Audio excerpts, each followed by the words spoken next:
Hey, back again with the reading series of King Carabbas, a new book I just finished writing.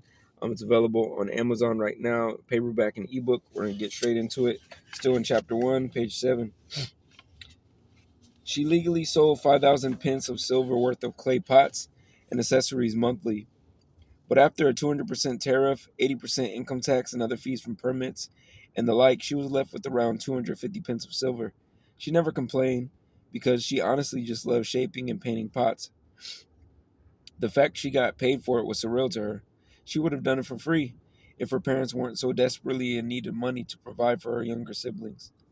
She had to turn away 50 or more customers each month due to the time it took to make each one. The tariffs, taxes, permits, and licenses were only paid by her, not any of the other potters. They had complained to the kingdom treasurer that she was going to put them all out of business, so they tried their best to rid her from the town. The only consolation for them was that a sizable portion of the fees was paid. The only consolation for them was that a sizable portion of the fees collected from Monica was paid directly to them as a subsidy, and the other portion went to the treasury. Whether she knew this or not was unknown, but what was known to Carabbas was that this young lady had a gift of clay molding, hardly seen once every 200 years, but the business etiquette of a newborn. He had known her growing up from first grade till they graduated their final year of school in sixth grade. They were pretty good friends, and he was someone she trusted. He offered to look at her books, but she didn't know what books he was talking about. Once he saw what was going on, he had her raise her prices so she could produce an extra 15 pence each month after all the fees. The money helped give relief to her father, while he worked hard but barely afforded the land taxes and costs to operate a household with a lot of stomachs to fill. This was one of the many situations like it found in the village. Oddly enough, she happened to be a success story compared to the wages and treatment received by the rest of the village. Rounding the final corner near the front entrance of the town square, an ease finally came over Carabbas. He had been running for 14 minutes without a pause or breather. He slowed down as he saw the clock tower showing he had roughly 2 minutes left, while he was about 40 seconds away from his job if he were to start walking now. He didn't ease up as he sprinted down Wells Street near one of the main town wells positioned in the center of town by the meat market, cafe, and florist shop. He would have flown right into the shop had he not heard a light voice and noticed a familiar face in his peripheral view. "Good morning, C. Can you spare any coin this morning, child?" As much as he didn't want to stop, he slowed his horses just a bit. Um, he didn't want to give the last of his money. He didn't get paid until Friday, and if his boss said no to his mom's tab, this was the only money they would have left for food. "I'm sorry, I don't have anything to give you," he lied. "I understand. Thank you anyway. It's good to see your face. God bless you. You have a good day at work." He hesitated again. "Oh man, she's always so kind. She's always out here. Has nothing. Is the only street person who who isn't begging but asking with grace and dignity. She clearly doesn't get intoxicated. Why is she out here? Why doesn't she have a home? Don't all women have a family or a husband? Why don't I have more money? I just lied and said I have nothing. Is it the same if I have nothing or if I can't afford to give anything? Is it the same if I have nothing or if I just can't afford to give anything? I just bought that huge cinnamon roll yesterday from the baker. I could have given that money to her today.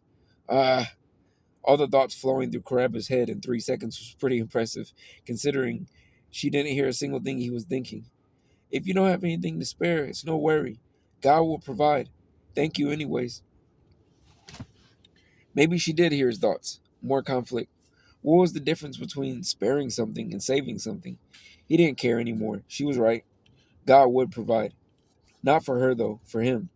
He didn't need to worry. He had a job. She didn't. If it didn't work out, he and his mom would always find a way to eat something, even if it was just oats and water for the next few days. He hoped his mom wouldn't be mad at him if it was if that if excuse me if that wasn't the case. Too late. He made his decision. "You're right. God will provide. Here's 12 pence. It's all I got." It's not much, but hopefully it can help you buy. It, can- but hopefully it can buy you a couple items, or you can get some food with it. Blessed are the merciful, for they shall obtain mercy. Thank you, little one. God knows your heart and your needs and sees your faith. For if he takes care of the birds of the air, won't he take care of you?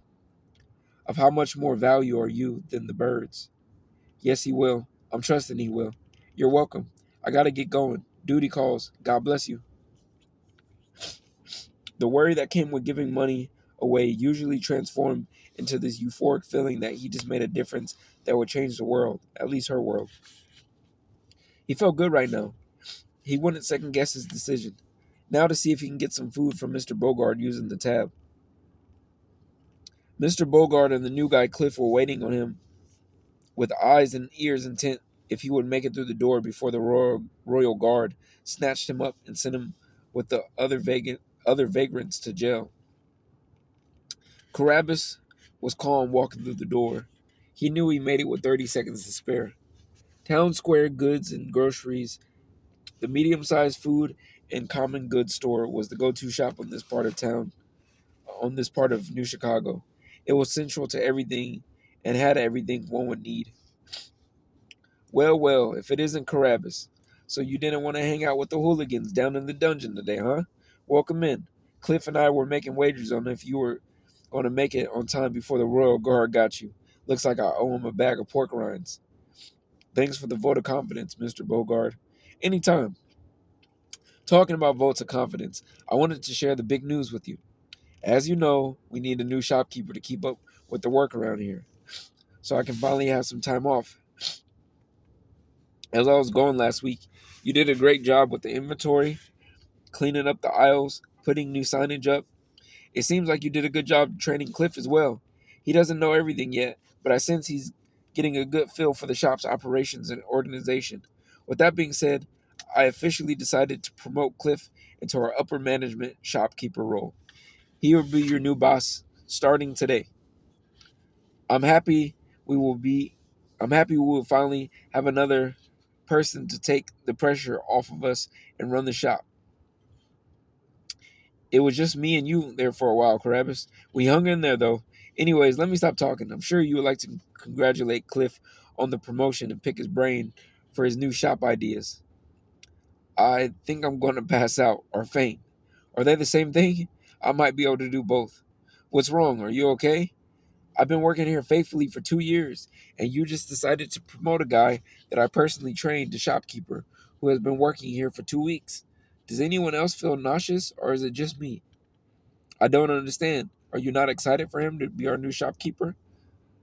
Did you not even consider me? Consider you for what? For the shopkeeper job. I've literally run the whole store multiple times without you, and for you while you were away. Before we had anyone else, you only allowed me to operate the cash drawer because you had no one else to fill in. I did, and I have never been short once. You never taught me to do inventory, but I not only figured it out, I even cut down costs on items that weren't moving. I stopped buying them and you didn't even notice. But I know that saved an extra 400 pence just last week from the decisions. I rotated items into the front of the shop like you asked, and previously undesirable items have been selling like hotcakes. What more can you ask for? Yes, you've done great. While I stepped out. Cliff is very qualified though. He also comes from a good family. What does his family have to do with it? He has literally never worked in a shop before. He came from a rock quarry, moving boulders and large stones. He has the hands of coarse sandpaper. He scrapes the skin of oranges just by looking at them. No offense. None taken. This man is as big as a tree. He can literally carry a tree. Last week, he ran into a row of jars on aisle 8 and destroyed the whole section. The juice from the busted pickles, matzo balls, and jarred G-felt fish covered the floor with liquid and an awful scent. I had to mop and clean for 2 hours. He has no dexterity. Accidents happen. Everyone makes mistakes when learning. When I made a mistake and dropped a glass cup, you docked my check 10% with when the cup only cost 2 pence. That was my third day here. He has already destroyed a roll of jarred food, torn a bag of potatoes, and broke multiple cups. You've charged him nothing. 2 years working here. The customers love me, and I have never missed a single day. If this is how you view me as an employee, you can consider this tenure over. Carabbas, you're being extreme. Besides, you know the new vagrancy rules. If you decide to quit, I will refuse to endorse a job transfer with an honorable departure. You'll be thrown straight into jail until you decide to return under conditional no pay probation, or you'll be put in a labor camp with no pay. So, you decide what you want to do. But Cliff is our new shopkeeper. You continue to stock shelves full time and operate the register when needed. He felt like he had been backhanded and asked to return the same hand into position to be backhanded again. There was no fallback plan, no other option that came to mind. However, he always remembered Mr. Tobogo saying, "You always have a choice, no matter what anyone says." That message resonated right now more than ever. Would his mom look at him in disgrace? He didn't have much time to think. His freedom was on the line. Not freedom for jail per se, but freedom from a man telling him to put his face in the mud until he told him it's okay to lift it up, so to speak. He knew these new rules would have a great impact, but he didn't realize it would be so soon and in this way. He was being told to remain as a permanent indentured servant without room for improvement or to become a slave of the kingdom until he was released from forced labor at their discretion. Because 7 years was never the maximum, it was only the starting sentence till they decided otherwise. Who knew how long that could be? This felt like giving the 12 pence all over again. Today was a special day, though. He could feel it in the air. God takes care of the birds. How much more value am I to the birds? Have faith in Jesus. He took a step towards his apron on the wall. There we go. Take your apron. Let's get to work. No need to fret about this all morning. We've got business to conduct. Carabbas stopped short of the apron on the wall near the register and reached for 2 bags of kidney beans and some jasmine rice left in the restock pile. Wouldn't you know it, there was a jar of chilled whole milk underneath the cart too, sitting by all the reduced fat jars. He provides for the birds of the air. My mom said to put this on her tab. She will pay you on Friday. No problem. I know Miss May is good for it. Good. If she doesn't pay, you can take it out of my last check. I quit. Silence echoed through the air. Mr. Bogart looked like he had been struck by lightning. Pure shock was all over his face. Even Cliff looked nervous. For a man who used to split stones in half for a living, that was an impressive feat. Wait, what? Mr. Bogart asked, trying to sound demanding, but coming off mortified. You're just leaving? Who's going to train me? Cliff blurted. While everyone was frozen in place, Carabbas finally walked over to his apron and slipped notepaper out of the right pocket, scribbled something on the front, and stuffed it in his jean pockets. He grabbed another paper out of the apron pocket and scribbled some words on that one and handed it to Mr. Bogart with a gentleness. He suddenly felt in control and relaxed. Notice of resignation, October 5th, effective immediately. Carabbas Fitzroy. Before Mr. Bogart could react after reading the note, he looked up. Fresh air blew in, and the front doors swung back closed. Carabbas was gone. It was only him and his newly promoted shopkeeper, Cliff Bricker, the 35-year-old Germanic migrant with brown hair, blue eyes, built like a tower, who now was his only employee.